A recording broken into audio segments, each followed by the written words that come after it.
20 తారీఖున ఇంద్రవెల్లి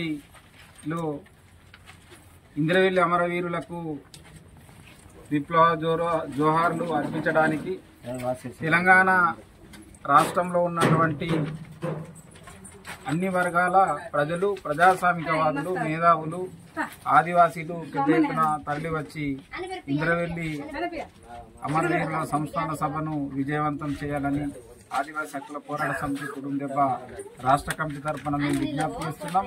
ఎందుకంటే ఆ రోజు 1981 ఏప్రిల్ 20న ఇంద్రవెల్లిలో ఆదివాసీలందరూ కూడా కలిసి ఆదివాసీ రైతు కూలీ సంఘం ఆధ్వర్యంలో పెద్ద ఎత్తున గుమిగూడి జల్ జంగల్ జమీన్ కోసం, స్వేచ్ఛ, సమానత్వం, స్వయం పరిపాలన కోసం, భూమి ముక్తి విముక్తి కోసమని ఫారెస్ట్ అధికారుల దౌర్జన్యాలు, వడ్డీ వ్యాపారుల దౌర్జన్యాలు నశించాలని చెప్పేసి సమావేశమై అక్కడ జరిగినటువంటి పోరాటంలో అనేక మంది ఆదివాసీలు అమరత్వం పొందారు. కాబట్టి వాళ్ళను స్మరిస్తూ ఇవాళ అక్కడ తెలంగాణ రాష్ట్ర ప్రభుత్వం, తెలంగాణ రాష్ట్ర ముఖ్యమంత్రి రేవంత్ రెడ్డి గారు, జిల్లా ఇన్ఛార్జి మంత్రి వర్యులు సీతక్క గారు, ఖానాపూర్ ఎమ్మెల్యే బొజ్జు పటేలు సహకారంతో ఇవాళ తెలంగాణ రాష్ట్ర ప్రభుత్వం ఇవాళ ఇంద్రవెల్లి అమరవీరుల సంస్థాన సభను అధికారికంగా ఏర్పాటు చేసినందుకు మరొకసారి పేరు పేరున తెలంగాణ రాష్ట్ర ప్రభుత్వానికి, తెలంగాణ రాష్ట్ర ముఖ్యమంత్రి అందరికీ కూడా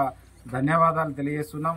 గతంలో అనేక సందర్భాల్లో నిషేధాల మధ్య ఆదివాసీలు అమరవీరులను స్మరించుకుంటూ ఎక్కడికక్కడ వాళ్ళను యాద్ చేసుకోవడం అనేది జరిగింది. కానీ ఈరోజు మనకు చాలా శుభమైనటువంటి దినం కాబట్టి పెద్ద ఎత్తున ప్రజలు, ఆదివాసీలు అందరూ కూడా తరలి వచ్చి స్వేచ్ఛగా ఆదివాసీలకు ఘనంగా నివాళులు అర్పించాలి. ఆ రోజు వాళ్ళు ఏంది ఆశయ సిద్ధి కోసం అయితే పనిచేసిండ్రో ఆ ఆశయాలు అమలు చేయాల్సిన బాధ్యత మనందరి పైన ఉన్నది. కాబట్టి అమరులకు అందరూ కూడా వచ్చి అక్కడ ఘనంగా నివాళులు అర్పించాలని చెప్పేసి ఆదివాసీ హక్కుల పోరాట సమితి తుడుందెబ్బ తరఫున మేము విజ్ఞప్తి చేయడం జరుగుతున్నది.